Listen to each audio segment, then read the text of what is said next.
The Alpha King ignored his fated mate.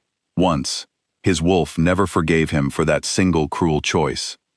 The scent hit him first, before he saw her, before the crowd in the hall parted, and there she was, standing at the doorway of his father's old throne room, looking like she had no idea what she had just walked into.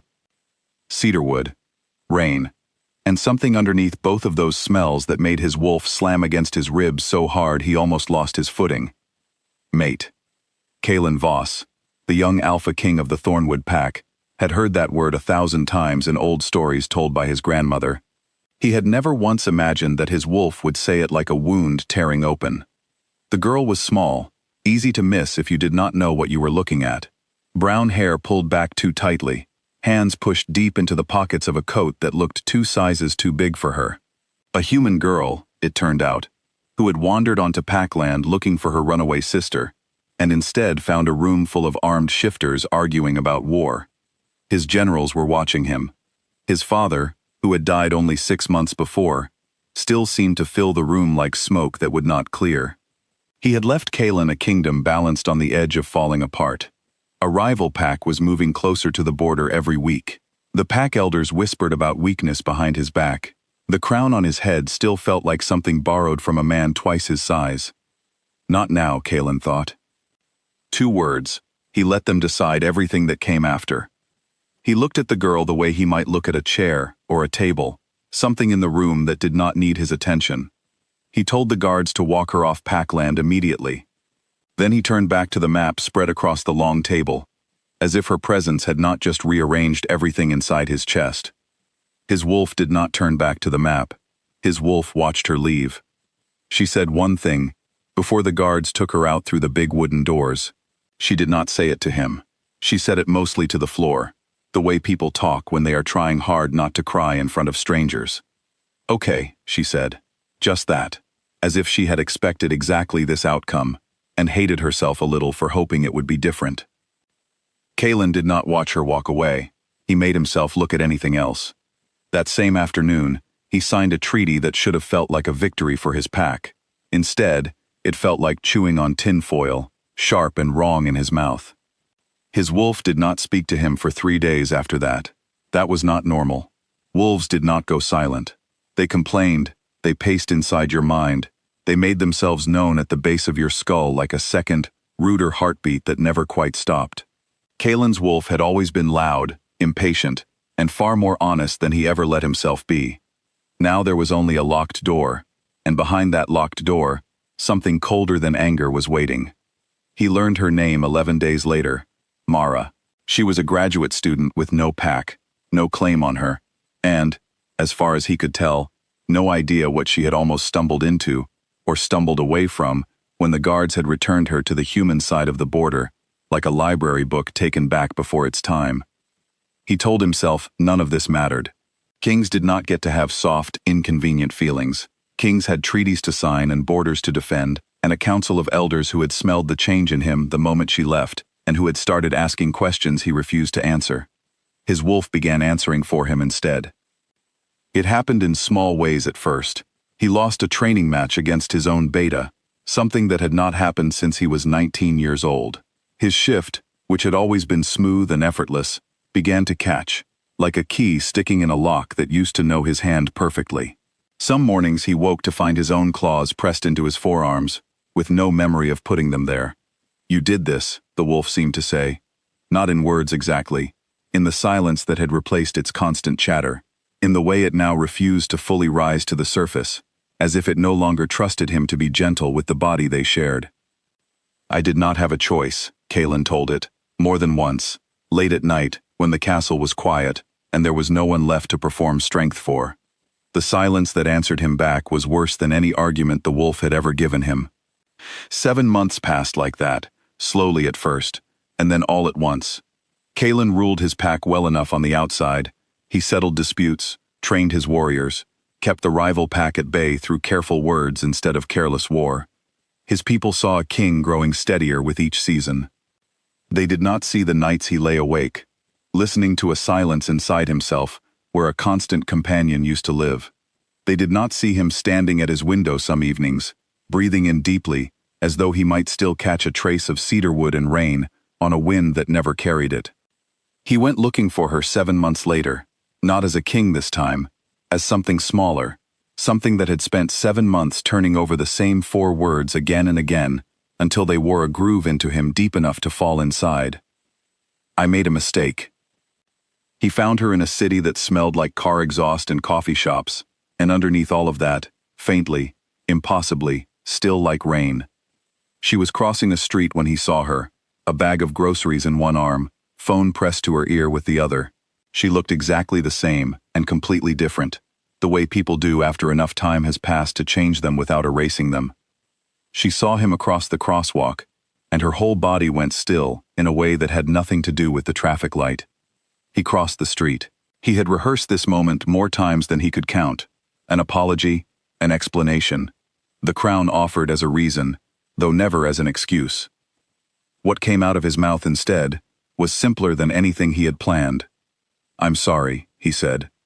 Then, because the first time clearly was not enough, he said it again. "I'm sorry, Mara." She did not cry. Somehow that felt worse than if she had. She simply looked at him, tired, in a way that 7 months should not have been able to carve so deeply into someone so young. "You had your guards walk me off your land," she said quietly, like I was a stray animal that wandered somewhere it should not have been. "I know. You didn't even look back. I know that too." Somewhere inside him, his wolf made a sound he had not heard in months. Not relief exactly, something rawer than that. Something like grief finally being allowed to leave the body it had been trapped inside. Mara shifted her grocery bag to her other arm.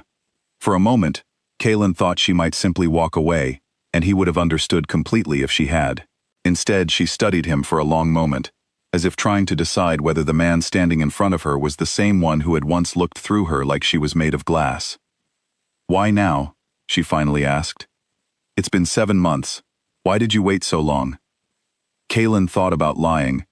He thought about telling her it had taken time to track her down, that pack business had kept him occupied, that a king's duties left little room for anything else. All of that would have been partly true, and completely beside the point. "Because I was a coward," he said instead. "I told myself it was about the crown, about my father's kingdom falling apart around me, and needing to look strong in front of people who were already looking for reasons to replace me. But that was never really it. The truth is, I was afraid of what you meant. A mate is not something you plan for. It is not something you can control, and I have spent my whole life needing to control everything, because control was the only thing that kept my father's kingdom from falling apart in my hands the moment I inherited it." Mara did not say anything right away. Cars passed on the street beside them. Somewhere, a delivery truck honked at nothing in particular. The ordinary noise of a city continued around them, as though nothing important was happening at all. "So instead of figuring out what I meant to you," she finally said, "you decided I meant nothing. That was easier for you." "It was," he admitted. "It was easier, and it was wrong. I know that now, in a way I didn't know it then. My wolf has not let me forget it for one single day since you left that room." At the mention of his wolf, something in her expression softened, just slightly. She had grown up around stories of shifters and mates, had heard the legends the way most humans did, half believing and half doubting. She studied his face carefully, as if trying to read the truth of his words written somewhere in his features. "I'm not going to pretend that 7 months didn't happen," she said slowly. "I'm not going to pretend it didn't hurt, being sent away like that, in front of everyone, without so much as an explanation. I built a life without you in it, a small one, but mine." "I'm not asking you to erase any of that," Kaelan said. "I'm not even asking you to forgive me today. I just needed you to know that what happened in that room was never about you not mattering. It was about me being too afraid to admit how much you did." Mara looked down at the grocery bag in her arms, then back up at him. "I need time," she said. "Real time. Not 7 months of you disappearing and then showing up because your wolf finally forced your hand. If this is going to mean anything, it has to be because you choose it every day, not because you're running from guilt." "I understand," Kaelan said, and for the first time since the throne room, he meant it completely. She gave him her number before she left, written quickly on the back of a grocery receipt, because neither of them had anything better on hand. She told him that having his number did not mean she had already decided to answer if he called. She told him that thinking about it did not mean yes. He nodded and let her walk away without following her, though every part of him, Wolf included, wanted to close the distance and stay close to her for good. He had already made the mistake once of putting his own comfort ahead of what she needed. He was not going to make it again. It took her 4 months to call. In that time, Kaelan did the only thing he knew how to do that might actually mean something. He did not send flowers or gifts or grand gestures meant to impress her from a distance. Instead, he worked. He strengthened his pack's defenses, so the rival pack at his border no longer posed the same threat. He settled old disputes among his elders, so the whispers about his weakness finally began to fade. He built, piece by piece, the kind of stability that would let him one day stand beside Mara, not as a king desperate for rescue, but as a partner with something real to offer. His wolf, through all of it, slowly came back to him, not all at once, and not without scars. Some nights it still went quiet, remembering, but more and more, it stayed present, steady, watching over him the way it always had before that single choice in the throne room. When Mara finally called, her voice was careful but not cold.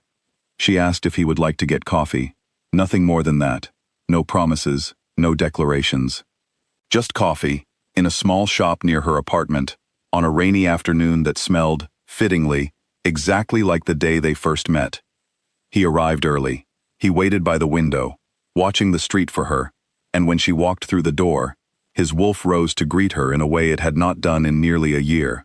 Not desperate, not demanding, simply glad, in the quiet, steady way of something that had finally been allowed to hope again. They did not solve everything over that first cup of coffee. Trust does not rebuild itself in a single afternoon, no matter how sincere the apology or how patient the waiting has been.